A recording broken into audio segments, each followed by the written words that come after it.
Nuk krijohet lidhja në fëmijë dhe nuk merren mesazhe që shkojnë para mbrapa, pra lojën e dy fish midis bebes dhe nënës. Është kohë që duhet përkushtuar bebit, megjithëse mund të duket se thjesht po qëndron aty në gjë dhe po bigji. Ai të kthen ndonjëherë kokën, jo ndonjëherë po shpeshherë kërkon kontaktin me sy me nënën, por nëna nëse shikon celularin nuk ja jep këto kontakt me sy. Dhe sidomos kjo pjesë është shumë e rëndësishme nga muaji 3 deri në muajin 6 të jetës së bebit. Pa ekrane gjithonje dhe pa ekrane ushqimi fëmijëve. Por ama duhet të mshoj dhe duhet të them dhe një gjë tjetër që është shumë e rëndësishme. Nuk janë arsye dhe faktori që shkakton autizëm.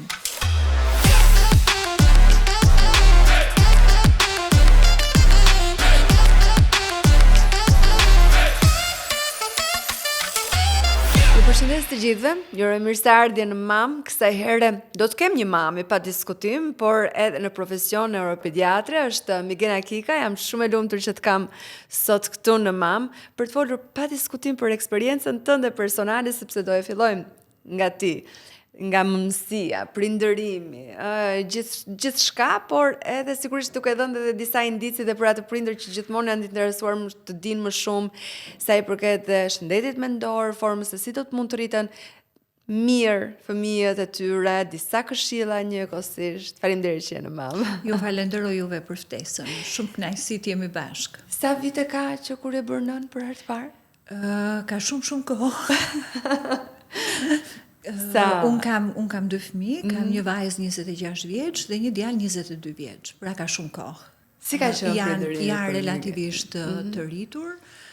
Kam problematika të tjera, ndonjëherë na duket sikur I kemi harruar ato vitet e para.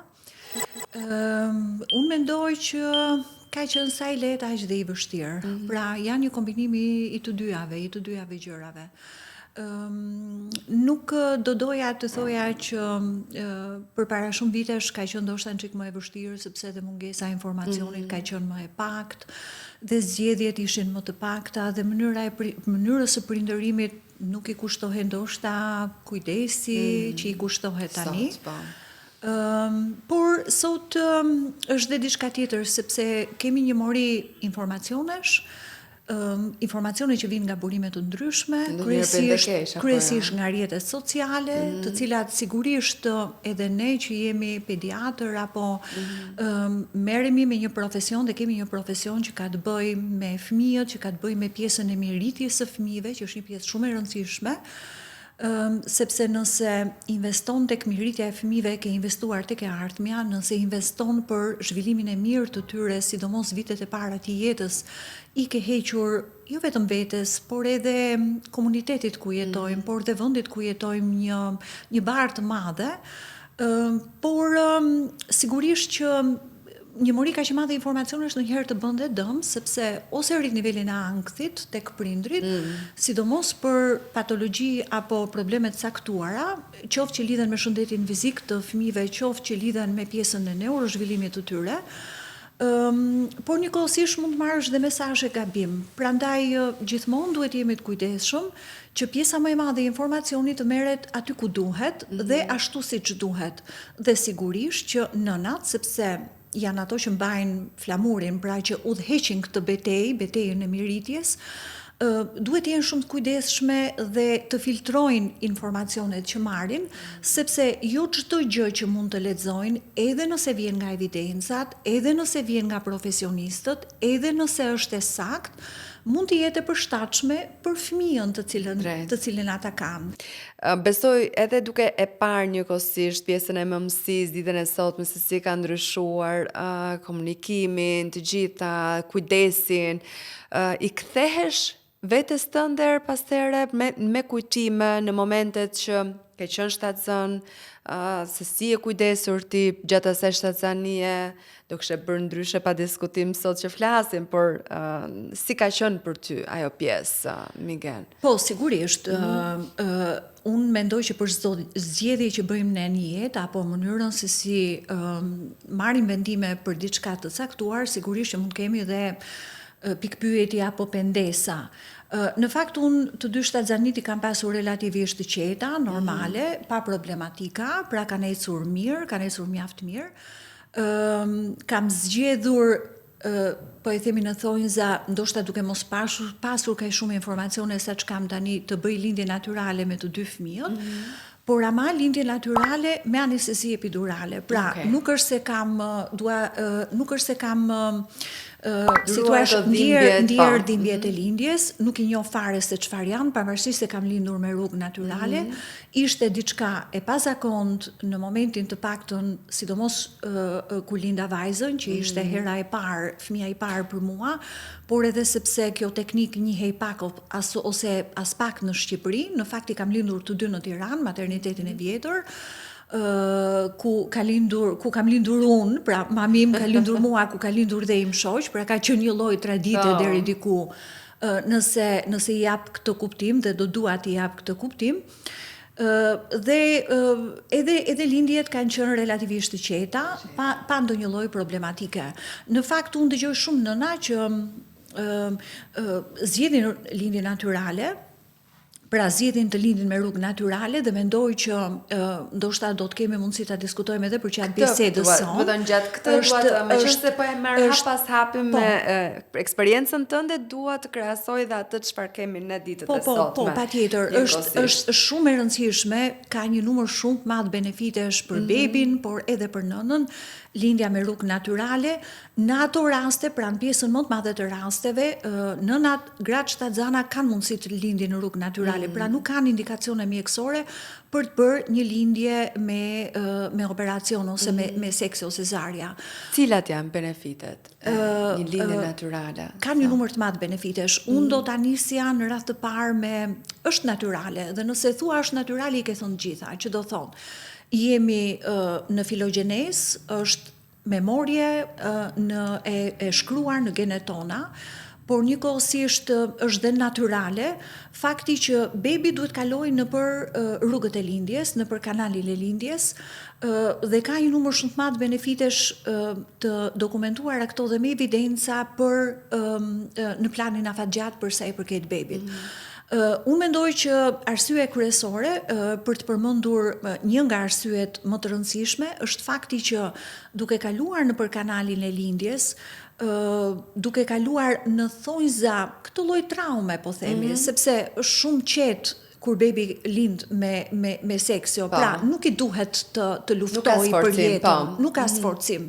Sigurisht që sforcimi i skajshëm nuk është okej, por pak sforcim na bën mirë në kuptimin e mirë të fjalës. Pra, ti e nis jetën tënde në thonjza, duke luftuar për të, duke u përpjekur, një përpjekje natyrale që në fakt është shumë e dobishme për bebin që do të lind. Arsye tjetër madhore, dhe unë i mshoj dhe i jap një rëndësi shumë të madhe dhe kësaj pjese, është fakti që kur bebi lind me rrugë natyrale, mikrobioma e tij, pra këto mikrobet e mira kryesisht në traktin gastrointestinal, pra në zor, janë të tilla që janë të njëjta, gati identike në orët e para pas lindjes me atë të nënës. Dhe ky është një start shumë i rëndësishëm për sa i përket jo vetëm pjesës së zhvillimit të sistemit nervor qendror dhe neurozhvillimit, por njëkohësisht edhe mirëqenies fizike, pra shëndetit në përgjithësi, jo vetëm të bebit në vitet e para të jetës, por njëkohësisht edhe këtij individi i cili do të bëhet adult. Në fakt, në jetën e një fëmije të vogël, 1000 ditët e para janë ditët më të rëndësishme. Dhe shumë e rëndësishme ti mshojmë dhe të theksojmë këtë fakt. Kush janë këto 1000 ditët e para? Janë ditët që nga momenti i konceptimit të bebit deri kur bebi bëhet gati 2 vjeç. Pra, kjo periudhë kohore, këto 1000 ditë, përcaktojnë në një, si thuash, janë shumë përcaktuese lëngjurm gjatë gjithë jetës sonë. Jo vetëm në fëmijët e vegjël, po, patjetër në pjesën e shëndetit dhe jo vetëm në shëndetin fizik, por dhe në shëndetin mendor. Në shëndetin fizik në lidhje me sistemin imun, në predispozicionin për problematika si sëmundjet kardiovaskulare apo problematika të tjera, problematikat onkologjike, problematikat që lidhen me sëmundshmëri të tjera fizike, por njëkohësisht edhe me pjesën e neurozhvillimit. Unë në fakt, nëse i mshohet shumë këto kohë, 1000 ditëve të para të lindjes, unë personalisht do thoja që nuk nis që në momentin e konceptimit situash outcome-i, pak më përpara. Sidomos për nënën apo për të dy si çift në këtë rast? Më pëlqeu shumë kjo pyetje. Për të dy. Për të dy. Nuk është vetëm nëna. Në fakt, ajo që neve perceptojmë dhe kemi që është një lloj miti, po themi, apo vazhdojmë ta perceptojmë popullat, është fakti që nëna është ajo që në një farë mënyre mban fëmijën në bark për 9 muaj, e lind atë dhe është përgjegjëse në thojza për çfarë do lloj gjëje që ndodh. Sigurisht është figura kryesore, është figura më e rëndësishme, jo më kot është nën. Por edhe babai, po babai luan një rol të rëndësishëm në këtë pjesë. Pse? Sepse e para furnizon me gjysmën e materialit gjenetik bebin që do të lind. Dhe sigurisht që kjo është një pjesë shumë e rëndësishme. Jo më kot, në një pjesë shumë të madhe të rasteve, ato abortet që ne quajmë spontane, që mund të ndodhin më përpara, mendohet që dhe ne themi ngeli shtatzan, por nuk arriti mama ta çojë shtatzanin deri në fund apo ta mbaj, por abortoi. Sigurisht që mund të jetë edhe për shkaqe mjekësore që lidhen me nënën, me mamën, por në fakt evidencat e viteve të fundit kanë parë që arsye kryesore mund të jenë problematikat që ka fetusi për shkak të problemeve që ka sperma, pra spermatozoide që vjen nga babai. Në momentin që bëhet fekondimi, pra bëhet ngjizja e bebit dhe ka problematika në këtë ngjizje, ndodh aborti spontan në një periudhë mbas disa ditëve apo mbas disa muajve, pikërisht për shkak të problematikave që lidhen me babain, pra problematikave gjenetike. Pra në një lloj mënyre është një lloj ruajtje që i bën natyra apo Zoti këtij bebit në mënyrë që të lindi i shëndetshëm. Pra, një pjesë e madhe këtyre aborteve spontane lidhen pikërisht me cilësinë e spermës që ka babai.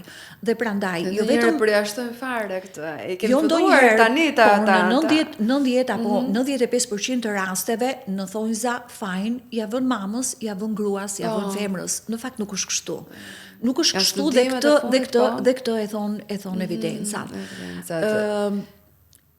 Prandaj babai është shumë i rëndësishëm që të dy të jenë në të njëjtën. Po patjetër. Çfarë ne bëjmë? Si mama, ashtu dhe si nëna, ashtu dhe babai. Deri në momentin e konceptimit të një bebi, që do thotë çfarë kemi kaluar gjatë jetës sonë, si jemi ushqyer, a jemi marrë apo jo me aktivitet fizik, a kemi përdorur apo jo antibiotik apo mjekime të tjera. Që edhe kjo është shumë e rëndësishme. Kemi përdorur alkool, drogra apo duhan, kemi pirë duhan, preparate të tjera. Pra, një jetë sa më të shëndetshme. Duhet një lloj detoksifikimi sidoqoftë edhe përpara nëse ke ecur në një ke pasur një jetë papërshtatshme. Mirë do të jetë, por sido që të jetë këto lëngjurmë epigjenetike, si tek veza, ashtu dhe tek spermatozoidi, që do thot individi mund të jetë i shëndosh, mund të jetë pa problematika gjenetike, por në fakt të gjithë këto faktorë dhe kjo mënyrë jetese bën që të ketë ndikime si tek spermatozoidi, si tek veza, duke ndryshuar, po themi, banalizuar apo thjeshtuar në thojza cilësinë e vezës apo të spermatozoidit. Prandaj duhet jemi shumë të kujdesshëm dhe shumë të rëndësishëm në mënyrën se si ne sillemi, reagojmë apo jetojmë të paktën deri në momentin e konceptimit të një bebeje. Vetë se si e kujdesur për mirëqenien tënde gjatë shtatzanis, për le të themi ke pasur një regjim ushqimor, e ke ndjekur atë apo ke marrë ato nepset e shtatzanis dhe ke thënë sidoqoftë? Tani, tjetër gjë është ti dish teorikisht, edhe në thojza të predikosh teorikisht, dhe tjetër gjë ti bësh natyralisht. Në përgjithësi unë mundohem të ushqem në mënyrë të shëndetshme, në fakt e egzagjeroj ndonjëherë me pjesën e të ëmblave, pra niveli i sheqerit është pak i lartë në dietë dhe ka qenë edhe më i lartë kur kam qenë shtatzan. Por që për pjesën tjetër pastaj të përdorimit të alkoolit, duhanit, nuk është se e kam përdorur ndonjëherë, kështu që kam qenë okay me këtë pjesë. Nuk kam për shkak se edhe të dy shtatzanit kanë qenë të shëndetshme, aktiviteti fizik ka qenë okay. Pra, aktivitet fizik çfarë nuk kupton gjatë shtatzanis? Pra, lëvizje. Nëse një mama apo një femër është marrë me palestër përpara shtatzanisë, sigurisht nëse nuk ka kontraindikacione mjekësore, mund ta vazhdojë atë dhe gjatë shtatzanisë, me atë kujdesin në varësi edhe të personit që e ndjek, por sigurisht ky aktivitet fizik është okay. Nëse nuk është marrë me aktivitet fizik do thotë edhe të ecësh në këmbë, mos marrësh makinën, edhe të dalësh të bësh ecje të gjata apo lëvizje në natyrë, dhe në këtë rast ke edhe shumë benefite të tjera në lidhje me ekspozimin në natyrë, ndaj diellit, ndaj jeshilës së pemëve, ndaj kontakti me tokën apo me apo aktivitetet të tjera të ndryshme. Por sa i përket suplementëve, gjatë shtatzanisë, po flas, gjatë shtatzanisë, a ke përdorur vetë dhe a i sugjeron sot edhe për nënat, për shembull e reja, ato që janë gjatë shtatzanisë, unë për shembull s'ka marrë vetë, do të thënë sepse doktori im nuk ka sugjeruar suplement për shkak të niveleve të mira dhe normale të analizave që mua më dilnin gjithmonë dhe që më justifikoj gjithçka me ushqyrjen e mirë. Por ti vetë. E kuptoj. Atëherë, çdo rast është unik. Çdo rast është unik dhe sigurisht që duhet ta zgjedhë vetë, por sigurisht patjetër me këshillat e mjekut, pra duke diskutuar dhe me mjekun përkatës që e ndjek atë shtatzani.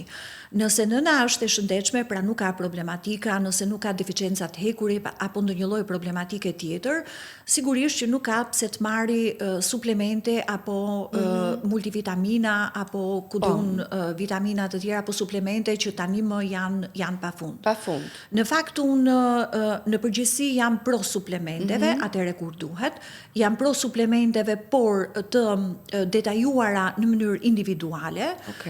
E kam fjalën për fëmijët. Aktualisht vetë personalisht marr një numër shumë të madh suplementesh që përdor për arsye sepse nuk është se jam shumë mirë me këtë pjesën e nutricionit aktualisht. Është shumë e rëndësishme pra kjo pjesë. Po, patjetër. Aktualisht edhe unë në të njëjtën rrugtim. Por sigurisht por gjatë shtatzanisë ke përdorur? Gjatë shtatzanisë nuk kam përdorur përveç acidit folik. Përveç acidit folik, sepse përdorimi i acidit folik gjatë shtatzanisë ul rrezikun për disa anomali në nivelin e trurit dhe kryesisht palcës kurizore që janë defektet e tubit neural.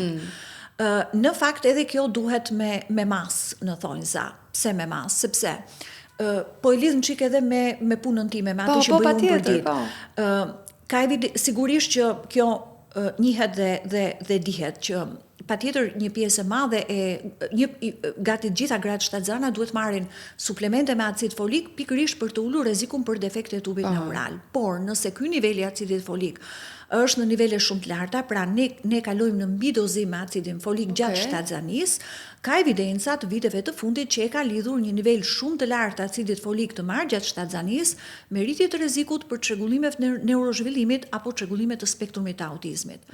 Pra, hajde ta gjejmë se kush është ajo e mesatarja e artë. A ka një nivel, prandaj po them, sepse sigurisht ne bëjmë një analizë për acidin folik dhe ne shikojmë nivelin qoftë në qelizat e kuqe apo qoftë edhe një të përgjithshme. Në dozat që ne marrim të paktën popullatën shqiptare, me dozat që rekomandohen nga obstetrit, jemi okay, sepse nuk është ndonjë dozë shumë e shtuar. Evidencat na vijnë kryesisht nga vende të cilët përdorin doza shumë të larta të acidit folik, të cilët mund t'i marrin edhe nëpërmjet ushqimeve përveç se nëpërmjet suplementeve. Dhe është shumë e vështirë pastaj që të situash matet niveli. Përsëri dua të vë theksin atë faktor rreziku, diferencës dhe faktor shkaksor apo etiologjik. Faktor rreziku dhe rritje faktorit rrezikut nuk do thotë domosdoshmërisht që do të kemi patjetër problematikën apo sëmundshmërinë për cilën unë fola. Por thjesht kemi rritje të rrezikut. Ka evidencë themi për këtë gjë. Ka evidenca. Pjesë tjetër suplementesh unë nuk kam marrë. Është shumë e rëndësishme në fakt.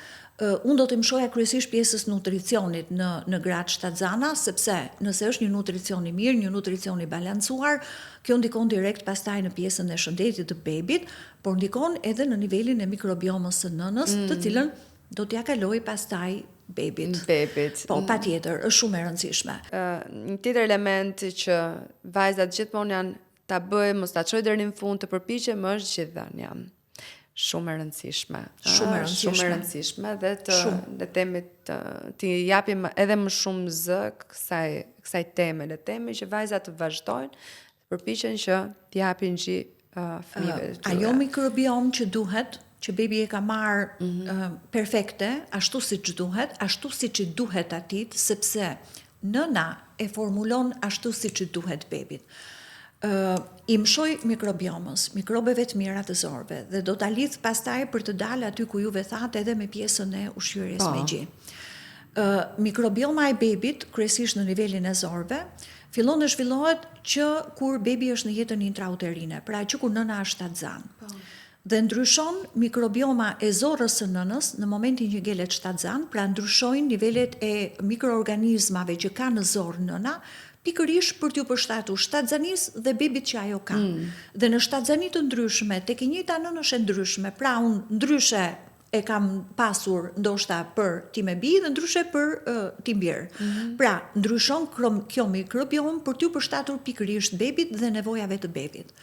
Dhe zorra e bebit fillon të popullohet me mikrobiomën ashtu siç duhet, nëpërmjet placentës, nëpërmjet mekanizmave të shkëmbimit të këtyre mikrobeve nga nëna tek fëmia.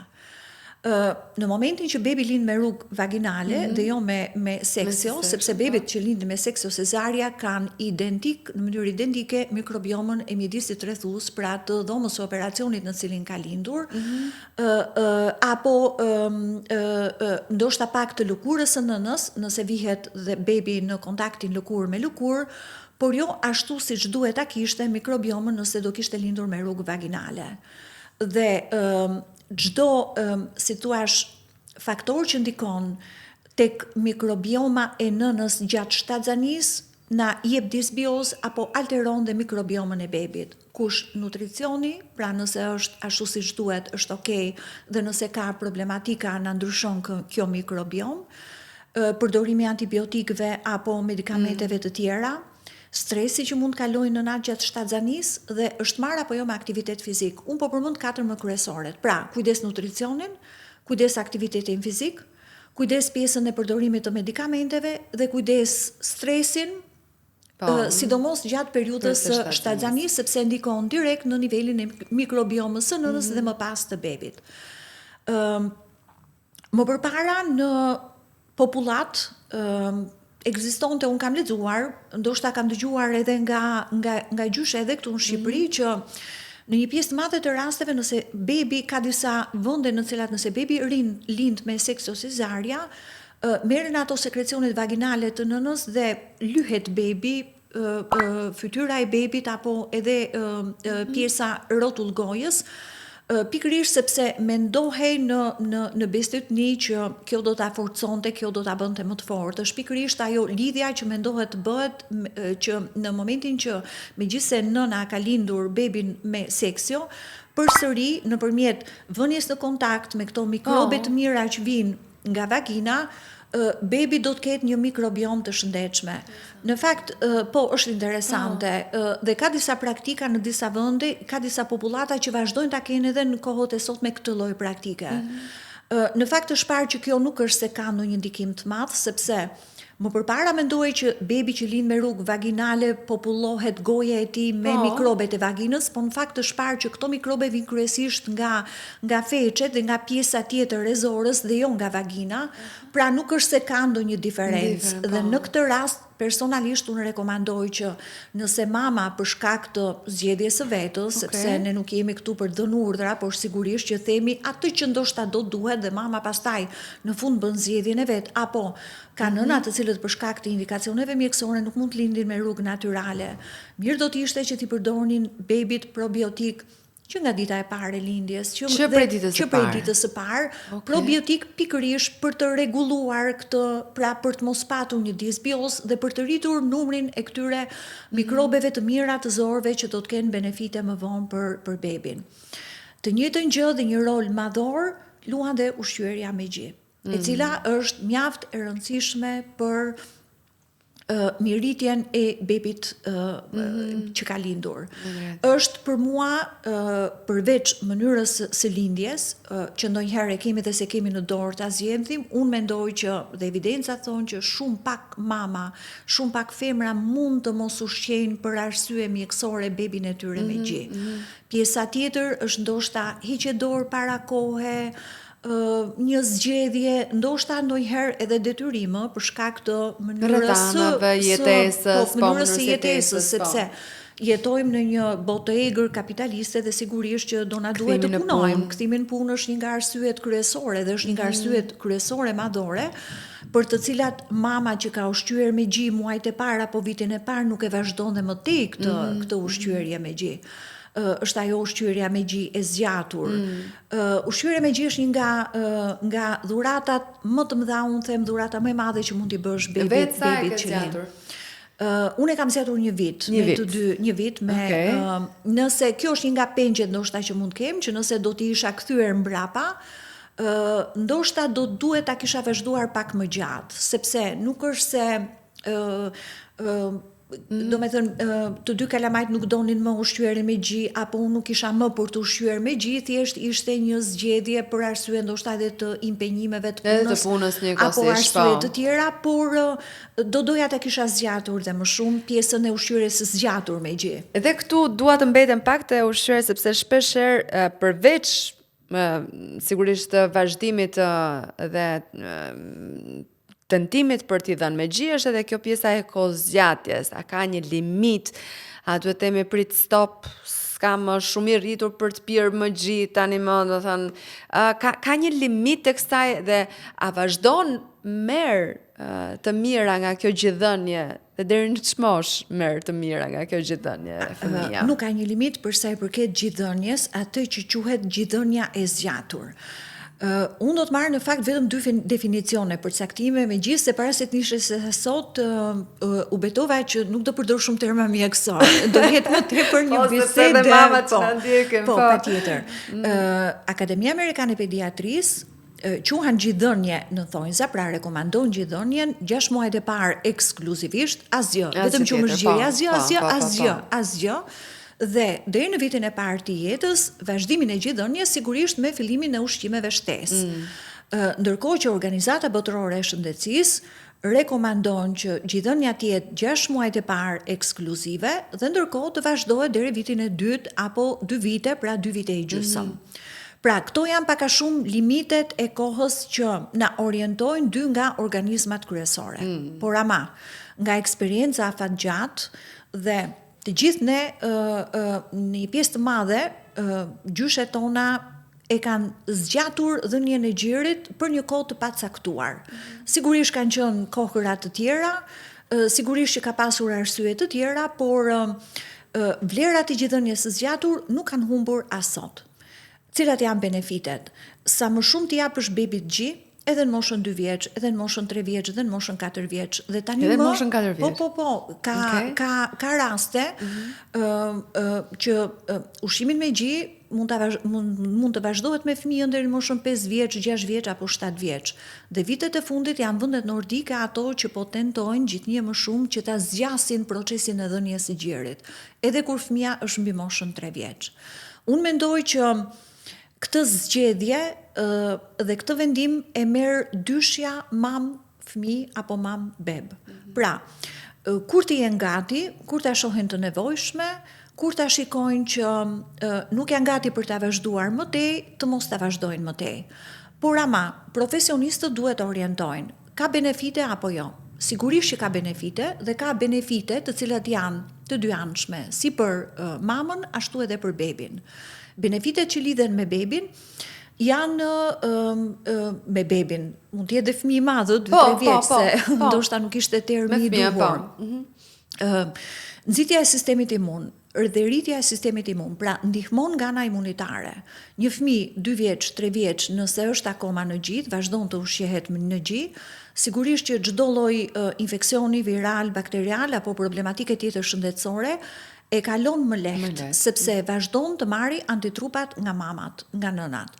Nëpërmjet pikërisht qumshit të gjirit. Biles ka disa evidenca të cilat kanë parë që nëse fëmia i vogël smuret, ka ndryshime në nivelin e pështymës së tij, pra ndryshojnë disa përbërës në nivelin e pështymës së bebit, të cilët bebi duke pirë gji tek nëna, bëjnë që dhe qumshti, kur vi vakti tjetër për ta ushqyer, pra kur e vë në gji herën tjetër, të ke ndryshuar tani më në antitrupa dhe këto antitrupa të jenë përshtatur pikërisht infeksionit që kalon bebi, për ta ndihmuar sistemin imun të bebit në këtë luftë kundrejt këtij infeksioni viral apo bakterial apo sëmundje që ai po kalon. Vazhdojnë akoma të mbeten vlerat nutritive, pavarësisht se bebi mund të ushqehet, fëmia mund të ushqehet fare mirë me ushqime solide apo me ushqime të tjera. Kur nëna nuk ushqehet mirë, kam një pyetje. Atëherë, vërtet në gjë ka vërtet.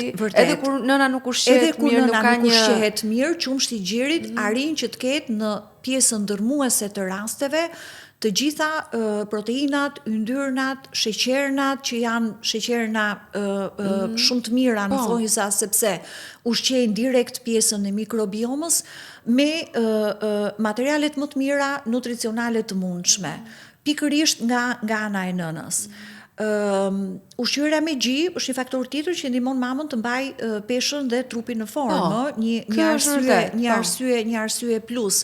Vetëm në raste ekstreme për indikacione mjekësore apo raste ekstreme të anoreksis nervore apo të indikacioneve të tjera të këtyre diagnozave mund të ketë kontraindikacione vazhdimi i ushqyerjes me gji. Por në çdo rast tjetër, edhe me një ushqyerje si thua mesatare apo minimale, përsëri qumshi i gjirit arrin të ketë dhe të japi gjithë këto benefite.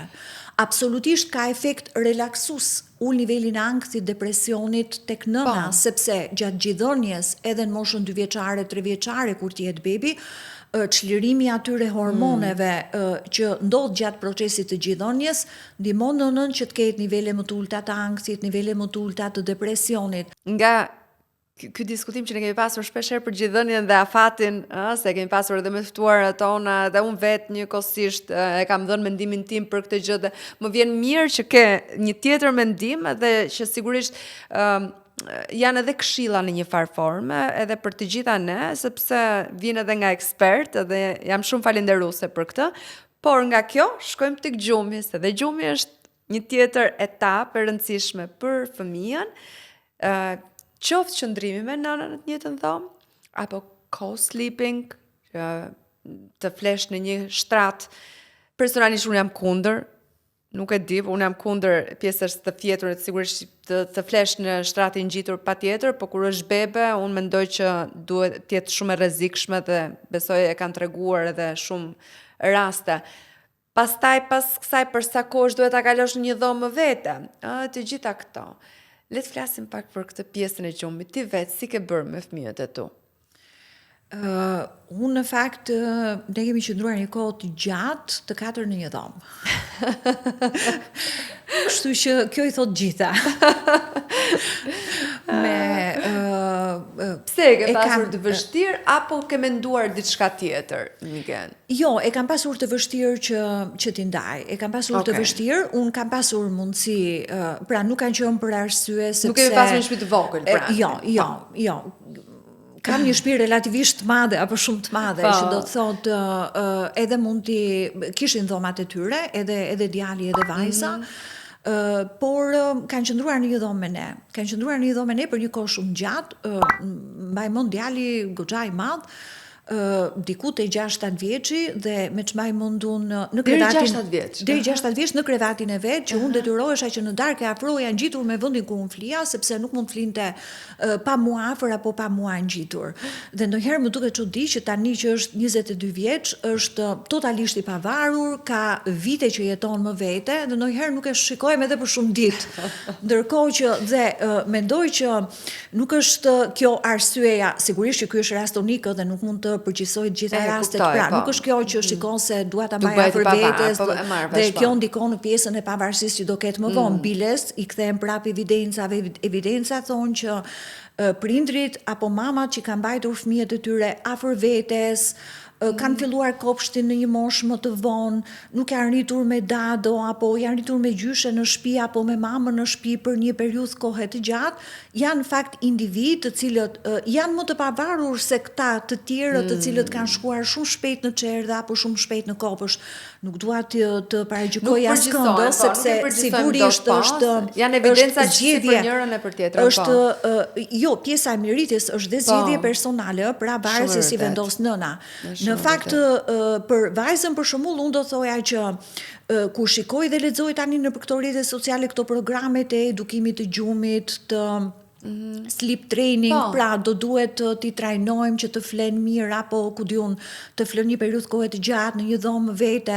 Do të kisha dashur të kisha një nga këto programet që nuk ishin të mundshme kur e kisha gocën e vogël, sepse ka qenë një torturë e vërtet, sidomos vitin e parë të jetës së saj. Edhe vitin e parë mbas lindjes për mua, unë e kam gjumin të shenjtë, nuk bëj kompromise për orët e mia të gjumit, e kam të domosdoshme për të funksionuar maksimalisht. Nëse nuk bëj ato orët normale dhe ishte shumë e vështirë për ta vënë në gjumë natën, ndërsa djali ka qenë shumë i qetë, kam pasur shumë kollaj. Por personalisht për t'ja rekomanduar një prindi dhe ka dhe evidenca kohët e fundit, po do me thënë, kemi kaluar nga një periudhë që para një 2-3 vjetësh ishte kështu me të madhe sleep training, ti trajnojmë për pjesën e gjumit. E këtyre në pjesën është thjesht shenjë kapitalizmi. Nuk di të them deri diku, po ka filluar të ketë kundërshtime. Për shkak të kthimit në punë. Po, pediatrisht të përgjithshëm apo psikologësh apo neuropsikologësh mendojnë që nuk është okay trajnimi i gjumit, sepse ndërhyn me si me pjesën e ushqyerjes, fëmia vendos vetë, duhet ta vendosi vetë në thojza, që do thotë kur e ndjen, kur i vjen për të fjetur do të fler, dhe kur do të haj, kur do ai, sa do ai dhe në ato momente që do. Dhe pak a shumë e njëjta gjë lidhet edhe me gjumin. Por ndoshta rutina nuk duhet në një farë forme për një fëmijë më të shëndetshëm. Atëherë është gjë tjetër pjesa e rutinës dhe është gjë tjetër pjesa e trajnimit të gjumit. Unë jam për rutinën dhe jam fort, i mshoj shumë rutinës. Pra, duhet patjetër që fëmia i vogël të ketë një rutinë të caktuar përpara gjumit, të flej në të njëjtën orë çdo ditë, të bëj të njëjtat aktivitete, për shembull një banjo, kur janë fëmijët më të mëdhenj në dhomën ku ata flen, nuk duhet të ketë televizor apo ekrane apo për të shmangur, sidomos përpara gjumit, pjesën e kaluar përpara ekraneve, sepse ndikon direkt në çrregullimin e ciklit të gjumit. Ekranet blu denatyrojnë melatoninën, që është hormoni i gjumit në sistemin nervor qendror të bebit të vogël dhe do të ketë zime të shpeshta gjatë natës, por nuk jam për këtë trajnimin e gjumit në mënyrë strikte, vendosur në dhomë vete, qan, lëre 2 minuta, 3 minuta, 4 minuta, 10 minuta dhe pastaj merre, sidomos pjesën e të qarës, personalisht jam kundër. Pra, do duhet ketë një rutinë para gjumit, dhe nëse unë do them këtë, që nëse ky programi i trajnimit të gjumit është një program jo kaq ekstrem, jo kaq strikt, pra pak më fleksibël, jam okay. Por nëse nëna rregullon rutinën dhe njeh ato mekanizmat e shenjat që je bebi kur është gati për në gjumë, një ditë mund mos jetë shumë mirë nga ana fizike, atëre edhe mund të funksionoj, por personalisht nuk do ta rekomandoja. Ndodh shpesh herë, ndoshta mund të jetë edhe rastësi, po e themi që sa herë që ne bëhemi gati për t'u larguar nga fëmia, qoftë për një fundjavë, për një 2 ditë, ai smuret. Orele më gjysh, ai smuret. Dhe është një lloj ndoshta edhe atashimi emocional njëkohësisht që jo vetëm emocional, mund ndryshon mikrobioma, ndryshon sistemi imun, ulet sistemi imun, gjejnë infeksionet apo virozat. Kjo është forma, patjetër. Kjo është një nga arsyet. Kur shkojmë tek solidi, pra 6 muaj plus, kanë filluar që ti japin që 4 muajsh fëmijëve. Mendimi yt për këtë pjesë? Jo. 6 muajsh ekskluzivisht me gji. Ka një numër të madh mamash, ndonjëherë dhe pediatrish, jo vetëm në Shqipëri, por të paktën dhe në Itali, në cilën nuk kam pjesën e që vinë nga eksperiencave jashtë në pjesën më të madhe të kohës janë 4 muaj plus për shembull, fillojnë që nga 4 muaj. Atëherë, absolutisht unë jam kundër ushqimeve, qoftë më të shtrenjta të mundshme që janë ushqime të konservuara. Çdo gjë që është e paketuar në një kavanoz, që ka një tap përsipër, që ka një etiketë, ka kolorant, konservant, aditiv, ku diun nivel të shtuar të kripës, nivel të shtuar të sheqerit. Pra edhe nëse është i certifikuar, le të themi bio, në këtë rast atëherë mund të jetë i certifikuar bio, një pjesë prej tyre mund të shkruajnë që nuk ka konservant, apo nuk ka aditiv, apo nuk ka këtë të shtuar, po patjetër diçka ka. Sepse për ndryshe nuk arrin dot që të prodhohet në një moment të caktuar, të shkojë në distributorët, të arrijë në dyqan dhe pastaj ta marrë mama në një moment tjetër. E kuptoj. Nuk është me kilometër zero, nuk është e gatuar aty direkt në shtëpi.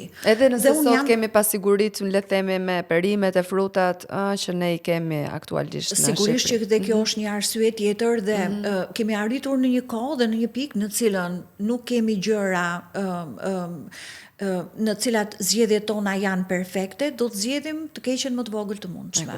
Por paralelisht me këtë, duhet kemi shumë kujdes për ato ekranet, për atë mos ushqejmë me ekrane përpara. Të mos japim gji, që shikojmë nëna që me ushqyer, do të thënë detyrohen të ushqejnë ose mendojnë që është më mirë të ushqejnë dhe ta kenë mbar komplotat dhe t'i vëmë ekranin përpara. Sesa ta zhdukin ekranin, më mirë të iki një vakt, edhe shkojmë te vakti tjetër, s'do e marrë uria, do vi do e marrë uria. Ekranet dëmtojnë dhe dëmtojnë pafund. Dëmtojnë pafund, jetojmë në një epokë në cilën unë për fëmijët e mi, para 26 vjetësh apo 22 vjetësh, kisha po këtë profesion, merresha po me këtë punë, por nuk kisha frikë për ata nëse do kenë autizëm apo jo, do flasin apo jo, do zhvillohen apo jo, e merrja të mirë qenë këtë pjesë dhe ashtu ishte. Kohët e sotme, për shkak të prevalencës mjaft të lartë të këtyre problematikave në popullat, Akademia Amerikane e Pediatrisë thotë që 1 në 6 fëmijë që lindin në Shtetet e Bashkuara të Amerikës për momentin ka një çrregullim neurozhvillimi, autizëm, ADHD, problematika të një sëmundje kronike madhore për cilën fëmia duhet ndjekur dhe trajtuar afatgjatë. Pra, me një numër kaq të madh të rashtes të problematikave jo vetëm të autizmit, por dhe të çrregullimeve të neurozhvillimit në përgjithësi, më tepër duhet i mshohet kësaj pjese sesa pjesës që është i shëndosh apo është i dobët, e hëngri gjithë ushqimin apo nuk e hëngri gjithë ushqimin.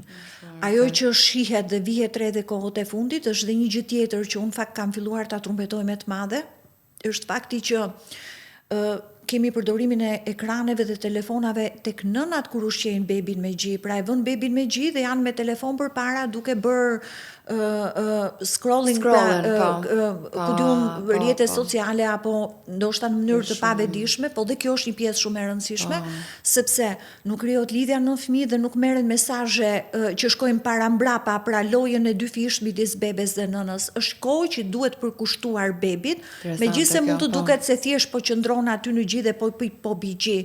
Ai të kthen ndonjëherë kokën, jo ndonjëherë, po shpeshherë kërkon kontaktin me sy me nënën, por nëna nëse shikon celularin nuk ja jep këto kontakt me sy, dhe sidomos kjo pjesë është shumë e rëndësishme nga muaji 3 deri në muajin e 6 të jetës së bebit. Pa ekrane gjithdhënie dhe pa ekrane ushqimi fëmijëve. Por ama duhet të mshoj dhe duhet të them dhe një gjë tjetër që është shumë e rëndësishme.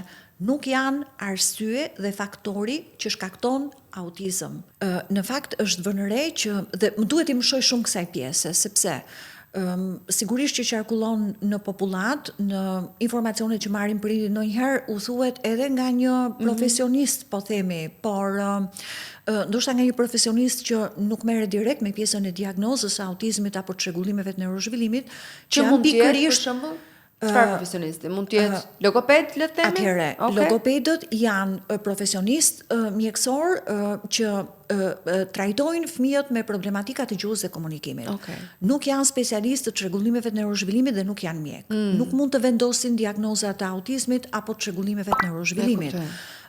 Ka një numër shumë të madh logopedësh, të cilët kanë në fakt etik dhe janë korrekt nga ana profesionale dhe sigurisht që asnjëherë nuk e marrin përsipër këtë pjesë, por referojnë në një mjek, në një neuropediatër, në një psikiatër infantil apo në një pediatër zhvillimi fëmijët për të vlerësuar dhe për të diagnostikuar për çrregullimet e neurozhvillimit apo problematika të tjera, pavarësisht se mund të ndjekin rastin. Pra, logopedi trajton problematikat e gjuhës dhe komunikimit edhe në një individ me autizëm, por nuk mund vendosë diagnozën e autizmit.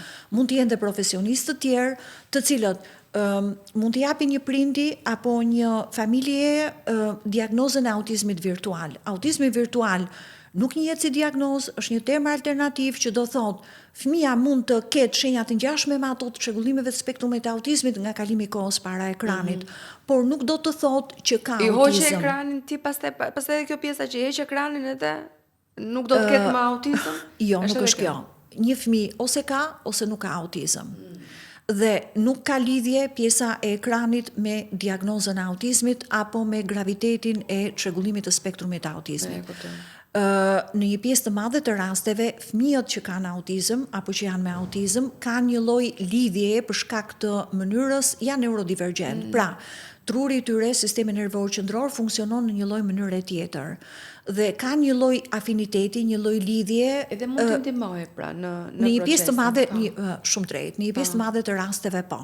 Pra, ka indikacione të tjera për kohën e kaluar para ekraneve, para celularëve apo përpara televizorit, për një individ apo për një fëmijë që ka çrregullime të spektrumit të autizmit. Në një pjesë shumë të madhe të rasteve mund të jetë ndihmës, sepse nëpërmjet ekraneve fëmijët me autizëm zhvillojnë gjuhën dhe komunikimin duke marrë fillimisht në mënyrë automatike, shablon, në mënyrë të kopjuar fjalët apo frazat që dëgjojnë nga ekranet, dhe më pas mund të zhvillojnë në mënyrë natyrale gjuhën, ndërkohë që një fëmijë neurotipik e fillon zhvillimin e gjuhës së folur dhe komunikimit në një lloj mënyre tjetër, duke nisur nga roke dhe fjalëteke kryesisht të dëgjuara nga midisi rrethues. Por patjetër do më duhet ta ndaja këtë pjesë, sepse po shikojmë dhe lexojmë diagnozat e autizmit virtual. Për mua nuk do të jetë korrekte me prindin nëse i thua nuk ka autizëm, por ka autizëm virtual dhe në momentin që ti heq ekranin, fëmia do të jetë normal. O ka o nuk ka problematika. Nëse ka problematika, këtu duhen adresuar dhe duhen adresuar sa më herët që të jetë mundur.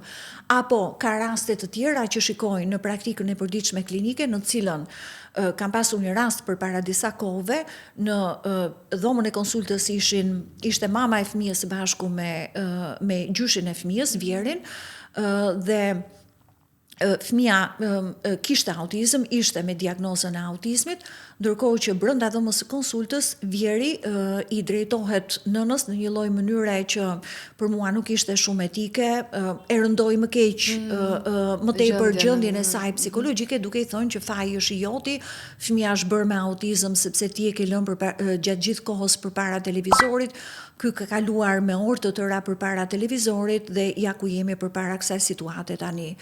Autizmi është një çrregullim kompleks i neurozhvillimit dhe është një kombinim i faktorëve gjenetik me faktor mjedisor. Pra, është i lindur? Në një pjesë të madhe të rasteve, faktorët gjenetik janë thelbësor dhe vendimtar. Dhe në një fëmijë me autizëm, edhe në si kthesh mbrapa retrospektivisht kur ka qenë 5 muajsh, 6 muajsh, 8 muajsh, shikon që elementet, shenjat kanë qenë aty, pavarësisht se duket si shumë herët dhe këto shenja kanë qenë jo shumë të dukshme për atë sfumuara.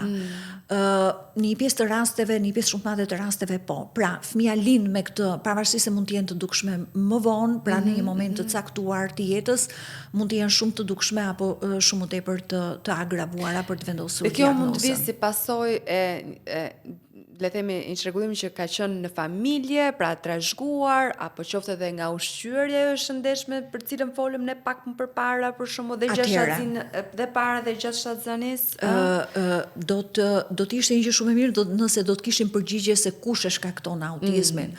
Do të na duhet në fakt një përgjigje edhe për shkak se një pjesë e madhe e fëmijëve po bëhet një epidemi, një pandemi po themi, pra një numër shumë i madh fëmijësh, një çrregullim që ka një prevalencë jashtëzakonisht lartë popullat. Gjithnjë më shumë fëmijë kanë çrregullimet spektrumit të autizmit, po jo eksaktësisht domosdoshmërisht në atë formën klasike që ne mendojmë, ato shenjat që ne mund të lexojmë nga informacionet e shumta që mund të marrim nëpërmjet internetit, por rreth 75% e rasteve të çrregullimeve të autizmit janë çrregullime atipike, pra që përmbushin kriteret për diagnozën, por jo të gjitha shenjat janë aty. Jo çdo fëmijë që nuk flet është me autizëm, jo çdo fëmijë me autizëm nuk zhvillon gjuhën e folur, pra me autizëm mund të jetë edhe një fëmijë që e ka të zhvilluar gjuhën dhe komunikimin, dhe për t'ju rikthyer asaj që ju thatë, ka një lloj predispozicioni gjenetik në familje, që jo domosdoshmërisht prindrit mund të jenë me çrregullimet spektrumit të autizmit, por mund të kenë problematika, është ajo që ne i quajmë, që në anglisht quhet broader autism phenotype, pra elementet të spektrumit, shenjat të spektrumit, një vonë zgjuesore, stereotipi, apo elementet të tjera mund të kenë nëna, babai apo familjarët e tjerë të familjes. Shikojmë gjithnjë më shumë raste brenda të njëjtës familje.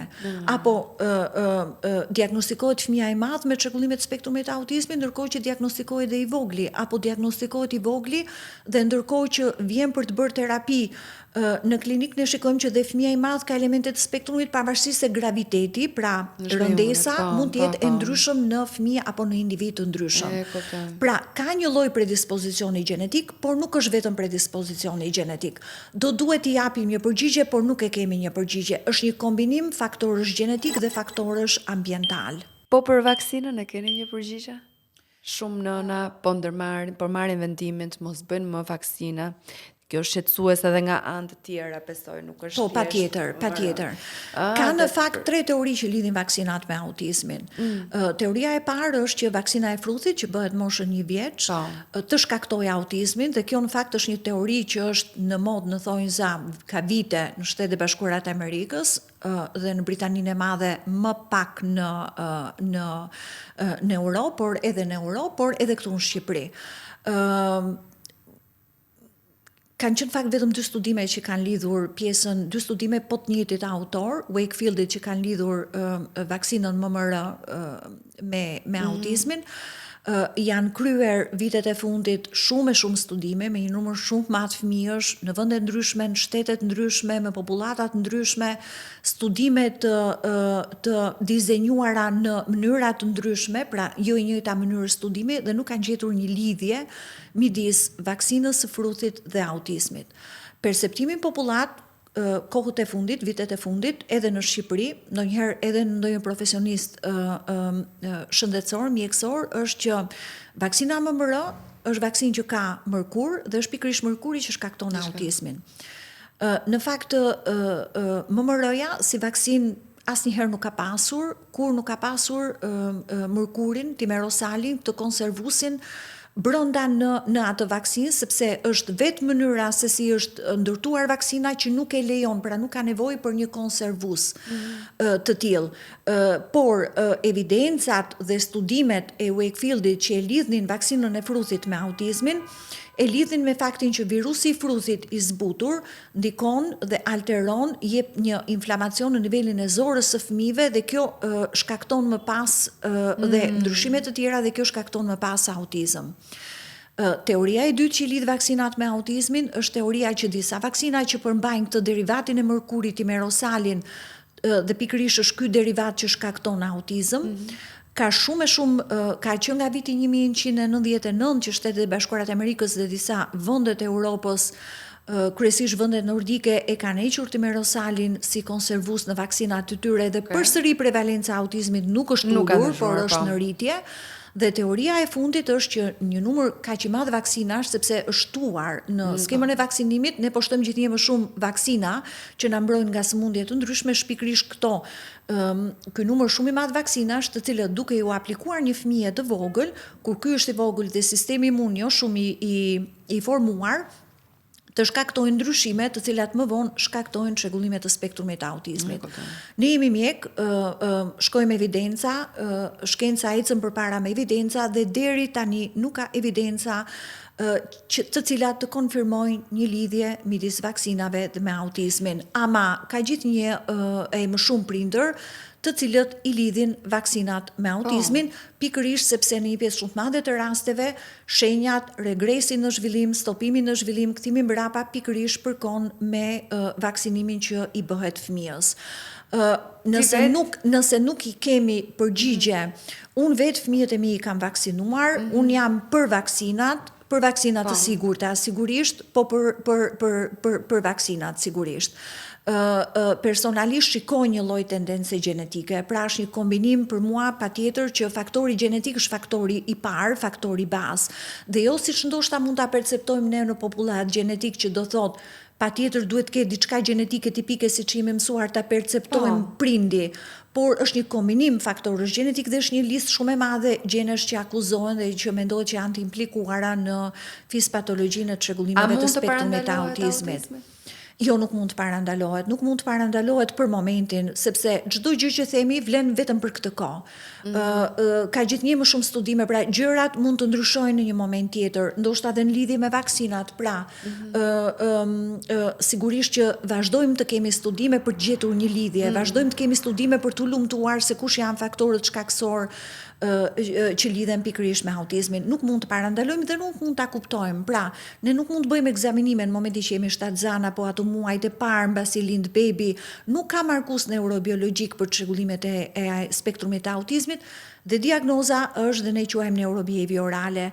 Një mjek apo një ekip multidisiplinar, qoftë dhe një mjek i cili ka eksperiencë, pra ka vite që merret me këto çrregullime, apo një ekip multidisiplinar që duhet të vlerësoj fëmijën dhe simptomat janë kryesisht neurobehaviorale, pra të mënyrës se si reagon, të mënyrës se si sillet, të mënyrës se si i ka të arritur apo të fituara disa aftësi që duhet i ketë ky fëmijë. Përdorimi i suplementëve në këtë rast për fëmijët me autizëm apo për fëmijët që nuk janë të spektrum, gjithsesi sugjerimet e tua për ato prindër se sa duhet i përdorim përveç le të themi probiotikut që ti theke pak më herët, çfarë duhet përdorim prindrit? Në rastin e fëmijëve me çrregullimet e spektrumit të autizmit, sigurisht që çdo rast është unik. Pra, pa bërë fillimisht një pjesë, një panel analizash për të marrë nivelin e vitaminës D, të magnesiumit, të zinkut, të vitaminave të grupit B,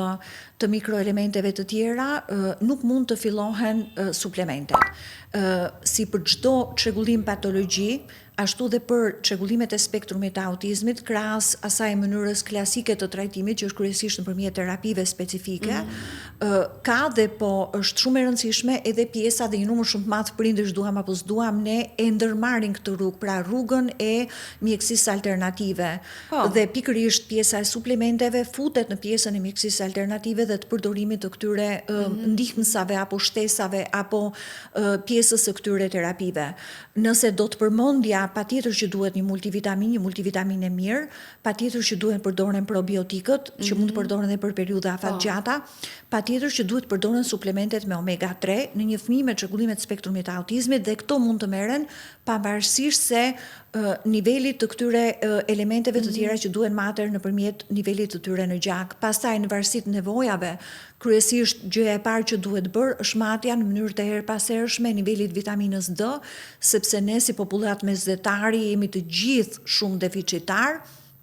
Dhe ne kemi protokolle të tjera në një fëmijë që ka autizëm apo çrregullimet neurozhvillimit, nëse në një fëmijë neurotipik niveli i suplementimit vitaminës D është në nivele diku te 400 apo 600 unite, në një fëmijë me problematikat neurozhvillimit, dozat janë 2 fish apo 3 fish, janë shumë më të larta, edhe në varësi të faktit nëse është deficiencë apo insuficiencë. Por një numër shumë i madh fëmijësh, gati gjithë fëmijët që unë ndjek apo trajtoj, kanë nivele shumë të ulta të nivelit vitaminës D, i cili ndikon direkt. Jo se këto suplemente, vitamina, minerale apo mënyra të tjera trajtimi do të rregullojnë situatën, por sigurisht që ndihmojnë që edhe këto terapit klasike apo mënyra e ndjekjes apo edhe pas një lloj terapie fëmia që të ketë outcome-in më të mirë të mundshëm. Ne kemi pediatrë që pjesën e suplementeve nuk është detyrimisht të sugjerojnë. Sepse nuk e kemi për një mësuar në periudhë shkollë. kohë të shkurtër siç është vitamina D dhe K-ja që janë në fillim, pastaj nuk është kur ti thua që ata përdor këtë, po s'është e nevojshme, mirë është. Fëmia s'ka ndonjë problem, në rregull është. Ushqet mirë, i ka të gjitha, ç'a më tregon ti, peshën e ka në rregull. Më thënë janë gjithmonë bëjnë këtë le të themi konsultën në rutinë dhe mendojnë që këto ekstrat janë thjesht ekstra dhe nuk duhen përdorur dhe ndonjëherë ngatrojnë edhe prindrit që kuptoj. Mirë do të jetë që fëmia, edhe gjithsecili nga ne dhe fëmia ti marri në mënyrën më të mirë të mundshme nëpërmjet ushqimeve. Kjo do të ishte. Sot që flasim? Por jo, kjo do të ishte jo realiste. Dhe sigurisht që suplementet kanë fëmijët nevojë për suplemente dhe kanë rëndësinë e tyre dhe janë shumë të rëndësishme. Unë e thash, ne nuk shkolla që ne kemi ndjekur dhe shkolla që ne ndjekim prek pak pjesën e nutricionit dhe prek pak pjesën e përdorimit të suplementeve apo pjesën e mjekësisë alternative. Kështu që jemi në një farë mënyre ne mjekët deficitar në këtë pjesë dhe pikërisht prandaj është e rëndësishme që të jemi më mendjehapur dhe të marrim informacione dhe të lexojmë edhe për këtë pjesën tjetër. Unë do thoja këtë që e vendos prindi, por sigurisht në kontakt me pediatrin dhe është shumë e rëndësishme që çdo gjë të jetë individualizuar në varësi të fëmijës, pra dhe në bazë të fëmijës. Pra, nuk mund të suplementosh me një fëmijë që ka nivele të larta, nuk mund të suplementosh me vitaminat grupit B një fëmijë që ka nivele normale të vitaminave grupit B, pra duhet parë në varësi të çdo fëmije. Pra duhet të vendosi pediatri në varësi të fëmijës që ka përballë. Por cilat janë ato suplement që një fëmijë mund t'i marrë? Me vitaminë D nuk e di, ke parë fëmijë që e ka të lartë vitaminën D? Gati asnjë. Prandaj gjithsesi mund të kenë nivele normale, por asnjëherë që të jenë në maksimumin që duhet të jenë. Pjesa ka shumë raste që janë deficiencë totale dhe pjesa tjetër dërmuese rasteve janë në nivele insuficiente. Kështu që prap duhet të themi një shtesë. Edhe për një fëmijë neurotipik, unë do të rekomandoja përveç vitaminës D dhe marrjes vitaminës D, omega 3-shin. Është shumë e rëndësishëm. Jo vetëm për shëndetin e trurit, jo vetëm për stimulimin e sistemit nervor qendror, por edhe të mirëqenies fizike të trupit në përgjithësi. Por edhe kjo mënyra e ushqyerjes, meqense dolëm tek omega 3-shi, kemi edhe këtë lloj tendencën në popullat, jo vetëm për fëmijët, por edhe për të rriturit, që në pjesën më të madhe të ushqimit të kemi manin që të eliminojmë këto yndyrnat, të ushqemi me sa më pak yndyrna, sidomos në fëmijët e vegjël, kanë nevojë për yndyrna dhe kanë nevojë për gjalp dhe për vaj ulliri. Le të flasim pak për përfshirjen e prindërve në, le të themi, në diagnozë. Kush është më shumë i predispozuar për të qenë i bindur që ka një problem tek fëmia, nëna apo babai? Nuk është se shikojnë ndonjë ndarje të paktën në rastet e fëmijëve që unë ndjek apo trajtoj dhe kam një numër shumë të madh fëmijësh që ndjek edhe personalisht. Varet se si zakonisht kur bëhet fjalë për një problematik zhvillimi, për një çrregullim neurozhvillimi, aq më tepër për çrregullimet e spektrumit të autizmit, sigurisht që është e natyrshme të jetë e vështirë pranimi i diagnozës. Edhe për shkak të problematikës së vetë të çrregullimit që ka, pra ti sjell një fëmijë të vogël që mua më duket normal, më duket normal edhe sepse pak a shumë mund të kem edhe unë të njëjtën tendencë, pra mund të kem të njëjtin karakter, por tek fëmia është pak më i egzageruar apo të njëjtën mënyrë rritje dhe nuk më duket, po. Në pjesën më të madhe të rasteve kjo është përgjigjja që më ngjan mua ose edhe unë i vogël kam folur me vonesë apo kam pasur këtë lloj sjellje dhe ja ku jam tani. Po, është e vërtetë, e kanë kaluar, pra e kanë kaluar rrezikun njëri nga prindrit ose mund të jetë edhe njëri nga prindrit në spektrum, pra mund të ketë problematika se ka shumë raste kryesisht në Europë që diagnostikohen retrospektivisht me autizëm pasi ka marrë diagnozën fëmia. Por është e vështirë pranimi i diagnozës edhe për shkak se mënyra e vënies së diagnozës nuk është një mënyrë tipike, klasike. Dëgjoj prindër që thonë ose raste që thonë dëgjoj, është pak hiperaktiv. është shumë aktiv, nuk ulet në një vend, më jep një vitaminë, një gjë, çfarë ti bëj unë këtij fëmijës? Sa thjesht do ishte. Sa thjesht do ishte. Ndonjëherë nuk kam dhe informacione dhe një nga pyetjet që mund të më bëjnë kryesisht gjyshërit është që po mirë, çfarë ilaçe të marrim ne për këtë pjesë, do me thënë që ta bëjmë fëmijën që të flasi, ose që të ri ulur në një vend pa lëvizur, apo që ky të reagojë apo të kthej kokën, apo të rregullojmë këtë apo atë simptom apo shenjë klinike. Çrregullimet e neurozhvillimit nuk mjekohen, nuk kanë mjekim, pra nuk ka medikamente, mund të aplikohen medikamente në raste të caktuara për patologjitë e tjera shoqëruese, por nuk kanë mjekime specifike nëpërmjet medikamenteve. Trajtohen vetëm nëpërmjet ndërhyrjeve, të cilët janë ndërhyrje sjellore, behaviorale, logopedi apo mënyra të tjera të ndërhyrjes terapeutike, dhe kërkojnë ndërhyrje afatgjatë në një pjesë shumë të madhe të rasteve për gjatë gjithë jetës. Rasti më i hershëm që ke diktuar me autizëm? Nuk mund të them që i vura vulën e autizmit, ka qenë një bebe 9 muajshe, e cila ishte përgjatë gjithë kohës me stereotipi motore, me rajet të krave si të fluturës, me stereotipi të duarve. Është shumë shpejt ndoshta për të vendosur një diagnozë të tillë, diagnozën e çrregullimeve të spektrumit të autizmit, por prindrit që e sollën në fakt e dyshonin fort këtë pjesë dhe prandaj kishin kaluar nga një pediatër i përgjithshëm, ishin referuar tek unë. Me shumë gjasa unë mendoj që ai fëmijë do të manifestojë në mënyrë të dukshme të gjitha shenjat e çrregullimit më vonë, nuk reagonte kur e thrisnin në emër, nuk ishte kontakt me sy, stereotipit ishin të pafundme, të panumërta, gjatë gjithë kohës nuk kishte pushim as një minutë. Ky ka qenë rasti më i hershëm që kam parë. Sigurisht që duke u rritur ndërgjegjësimi unë shikoj gjithnjë më shumë raste që vinë herët për tu vlerësuar, për tu konsultuar, edhe para moshës 18 muajshe. Ka dhe raste pastaj që shikojmë në cilën diagnoza vihet shumë vonë dhe kryesisht raste të cilat i dërgojnë për vlerësime mësuesit në klasën e parë apo në klasën e dytë, sepse vënë re problematika tek fëmijët, nuk janë gati, nuk janë të aftë të ndjekin klasën e parë, dhe janë kryesisht raste të fëmijëve që e kanë të zhvilluar gjuhën dhe komunikimin dhe prandaj nuk janë kapur më herët, apo prindit në një farë mënyrë e kanë neglizhuar në thonjza më herët, por nuk e përdorin këtë për aftësitë sociale, për qëllime sociale, dhe kanë pastaj probleme të mëdha në pjesën e strukturimit, të menaxhimit, të qëndrimit në një klasë apo të ndjekjes së procesit mësimor. Sigurisht që siç ka prindër që ndoshta me drejtë kanë të vështirë të pranojnë pjesën e diagnozës, edhe nëse është shumë e dukshme tek fëmia i tyre, ka dhe prindër që vinë në panik. Në fakt fëmia s'ka asgjë, do me thënë është me, sepse bebet e vogla, një pjesë shumë e madhe e fëmijëve, të gjitha shenjat e elementeve të spektrumit mund t'i kenë dhe mund t'i manifestojnë në momente të caktuara, por kjo nuk do thotë që ka autizëm. Por sigurisht që ka dhe raste të tilla dhe kam një rast të cilën në fakt më vjen her pas here për fëmijën e vet. Sa herë që vjen i shoqi i thotë, po të tha doktoresha që është okay, nuk ka gjë, dhe ajo qetësohet për momentin, po pas 3 muajve rivjen përsëri.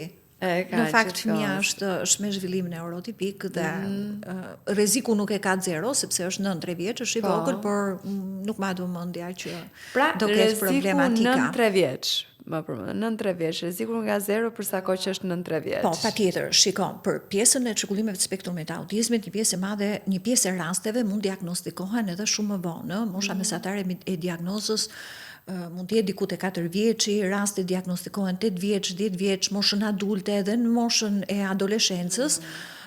Por shenjat kanë qenë aty që përpara moshës 3 vjeç dhe duhet i kthehemi retrospektivisht. Faleminderit që ishe sot në Mam. Faleminderit.